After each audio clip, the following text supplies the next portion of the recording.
Oke, untuk kolom kita modify or show property. Jangan lupa ini property modifier ini dirubah ya teman-teman. Jadi sesuai dengan SNI dan sesuai dengan aplikasinya iTab sendiri. Ini tuh dirubah mulai dari kita rubah dari momen inersianya di 2 axis dan 3 axis. Itu di SNI kita harus pakai 0,7. Nah, ini momen inersianya kan kayak nggak mungkin dia 1 gitu loh, karena untuk faktor keamanan. Jadi kita kasih 0,7 seperti itu. Kita klik OK. Itu untuk kolom. Dan kalau untuk balok,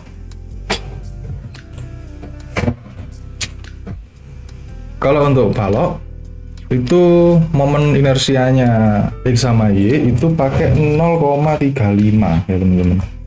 Ini pakai 0,35.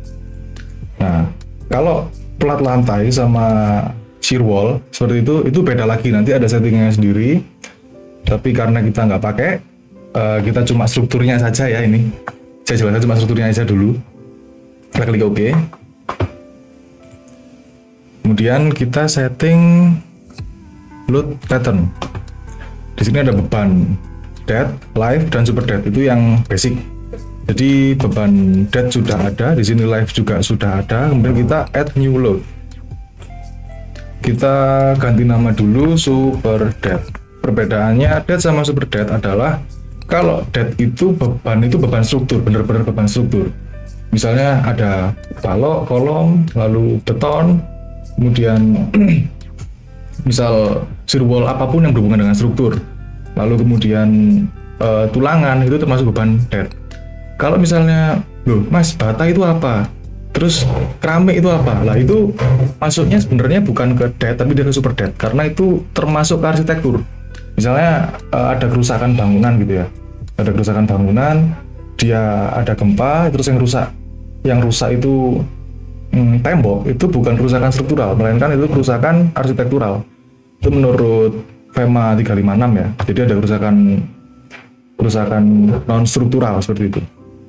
Jadi kita tambahkan super dead untuk beban-beban seperti tembok, seperti keramik, dan apapun yang bukan struktur.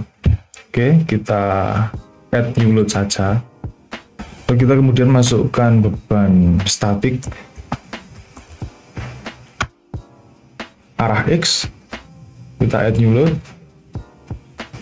Nah, ini yang super dead tadi jangan lupa dirubah, tipenya itu super dead, kemudian modify.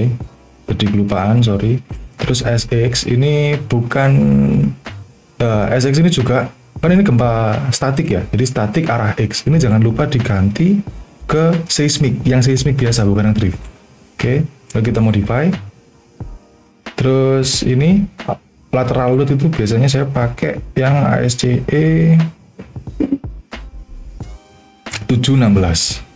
Itu tergantung teman-teman mau pakai acuan yang mana, tapi saya biasanya pakai yang ini. Terus kita modify aja. Oke, kemudian kita ganti SY, jadi gempa statik arah Y. Kita pakai ASCE 716 juga, tipenya jangan lupa seismik. Lalu add new load. Oke, kemudian kita geser ke load case. Nah, di sini kan sudah ada dead, live, super dead, ada modal juga, ada SX dan SY. Kita tambahkan aja add new case.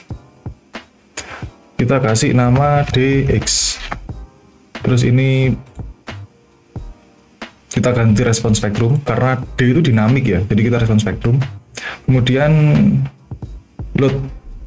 loads applied kita tambahkan acceleration, default uniform, kita ganti unif. Oke, keliru. Kita setting dulu functionnya respon spektrum pakai ASCE 716, add new function. Saya kasih nama respon spektrum Malang gitu. Nah, kita datanya itu bisa pakai data tanah yang dari lapangan, dari survei, atau kalau misalnya untuk belajar saja atau untuk bukan keperluan yang berat, itu kita bisa pakai punyanya Kementerian PUPR, itu desain seismik itu dikeluarkan sama Kementerian PU. Sekarang nggak ada PUPR, adanya PU ya teman-teman, karena PR udah dipisah sendiri. Kita ganti koordinatnya, kita ganti nama kota, lalu kita cari Malang. Kita bisa klik koordinatnya aja kalau kotanya nggak ada. Kalau kotanya nggak ada, bisa cari koordinatnya aja. Kita klik aja di Malang sebelah mana gitu kan. Klik, udah ketemu, tampilkan. Oke, terus kita udah punya data ini, print aja dulu, disimpan.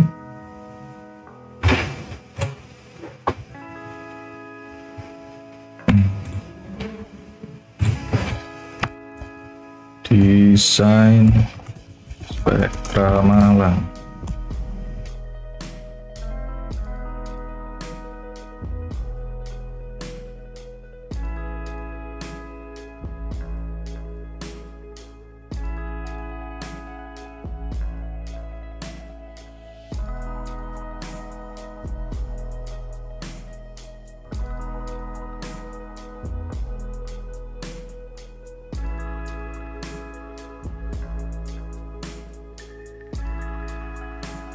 Oh ya, ini kita setting dulu ke semua karena kan nggak tahu ya tanahnya di sini itu tanah apa. Kita setting ke semua.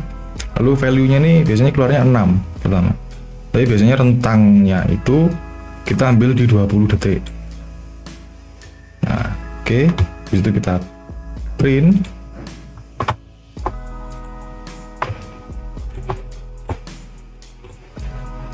Oke, datanya kita udah punya.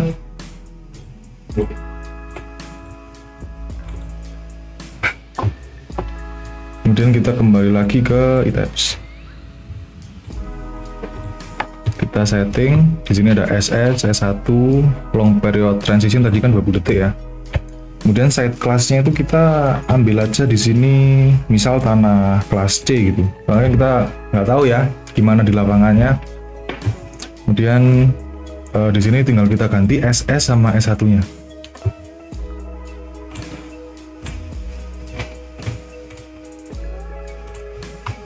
Oke, jadi di sini untuk SS-nya 0,8764. Kita ganti dulu 8764. Kemudian S1-nya kita ikuti juga di sini 0,4088.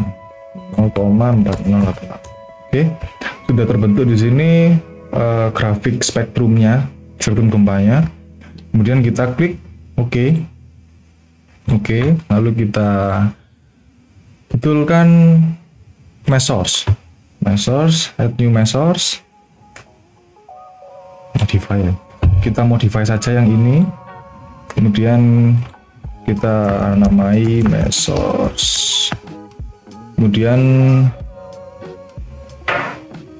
specified load pattern kita centang. Kemudian kita masukkan date. Lalu kita masukkan live tuh 1,6 untuk satu semua. Kemudian kita masukkan live juga 1, oke, dan super date 1 add. Oke. Kenapa 1? Karena nanti yang live 1,6, live 0,5 atau super date berapa itu nanti kita setting di load combination. Jadi di sini biar 1 saja. Kita klik oke. Oke.